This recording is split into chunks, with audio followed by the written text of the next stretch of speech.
अल्लाह अकबर।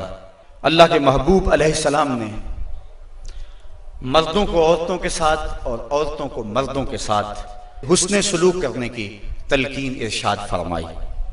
और आका करीम ने जो आखिरी वसीयत अपनी उम्मत को की, उसके बाद हुजूर अलैहिस्सलाम का विसाल हो गया। उसके बाद कोई वसीयत नहीं है हुजूर की जुबान से जो निकली हो। फरमाया, लोगों मैं तुम्हें दो चीजों की वसीयत करता हूं। एक अस्सलात अस्सलात, नमाज नमाज, यदि नमाज को न छोड़ना। और दूसरी वसीयत ये थी कि मैं दो कमजोरों के बारे में तुम्हें अल्लाह से डराता हूं, एक गुलाम और दूसरी तुम्हारी बीवियां। इन दो कमजोरों के बारे में तुम्हें अल्लाह से डराता हूं, इन पे जुल्म ना करना। इन्होंने भाग तो जाना नहीं है, घर से निकल तो जाना नहीं है, तो इन पे जुल्म करोगे तो ये दुखी हो जाएंगे। तो आका करीम अलैहिस्सलाम ने फरमाया, इन दो कमजोरों के बारे में मैं तुम्हें अल्लाह से डराता हूं। बल्कि इस कदर हुजूर ने औरतों की नजाकत का लिहाज रखा। एक सफर पे थे, एक शख्स ऊंटों को हाँक रहा था, उसका नाम था अनजशा। तो वो जल्दी जल्दी ऊंटों को ना हाँकने की कोशिश कर रहा था ताकि जल्दी पहुंच जाए। तो आका करीम ने फरमाया, अनजशा आहिस्ता आहिस्ता। फरमाया, ये जो ऊंटों के ऊपर औरतें बैठी उनकी तरफ इशारा करके कहा, ये नाजुक आबगीने हैं, कहीं टूट ना जाएं। औरतों को नाजुक आबगीने करार दिया। आज हमारे मुआशरे के अंदर घरों में जो जंगो जदल का माहौल होता है और औरतों के साथ जो सलूक किया जाता है, बताओ ये नाजुक आबगीने सलामत रह सकते हैं?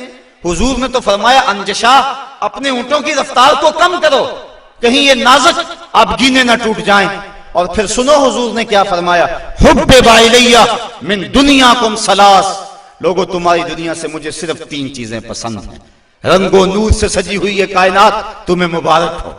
ये बज़्म कवाकब का नूर, ये अफलाक, ये जमीन, ये लहलहाते हुए सब्जे, ये कायनात का हुसन, ये कौसे कज़ा की रंगीनियां, ये बहारों के रंग, ये पर्वतों की कितारें, ये मुरगन गजाएं, ये अनवा अक़साम के फल, जिंदगी का सारा हुसन, ये मौसमों का नूर और रोशनी, सब कुछ तुम्हें मुबारक हो। फरमाया, मुझे तो सिर्फ तुम्हारी दुनिया से सिर्फ तीन चीजें पसंद है। ये नहीं कहा मेरी दुनिया से, कहा तुम्हारी दुनिया से।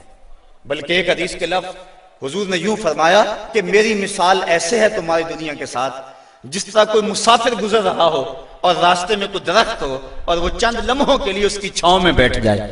तो कहा, मैं तो चंद लम्हों के लिए रुका हूं, और रुक के एक एक लम्हा इंसान को जिंदगी गुजारने का रास्ता बता गए हैं।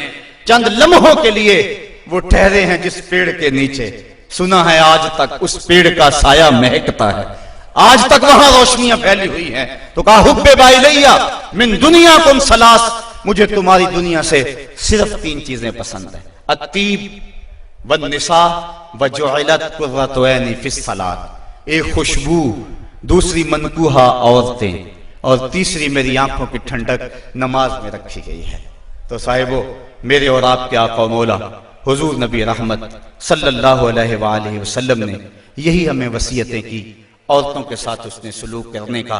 और औरतों को हुक्म दिया कि तुम अपने खामद के साथ उसने सलूक करो। बल्कि फरमाया कि अगर अल्लाह के अलावा किसी को सजदा जायज होता तो मैं बीवी को हुक्म देता कि वो अपने खामद को सजदा किया करे। औरत को यह भी इज़्ज़त नहीं है कि वो मर्द की इजाजत के बगैर घर से निकले। अगर मर्द पाबंद करना चाहिए, औरत को हिम्मत नहीं है कि निकले, शरीयत ने मना किया। बल्कि हुजूर ने इरशाद फरमाया, जब कोई औरत मर्द की रिजा और इज़्न के बगैर घर से बाहर निकलती है तो आसमानों के सारे फरिश्ते उस औरत पे लानतें नाजिल करते हैं।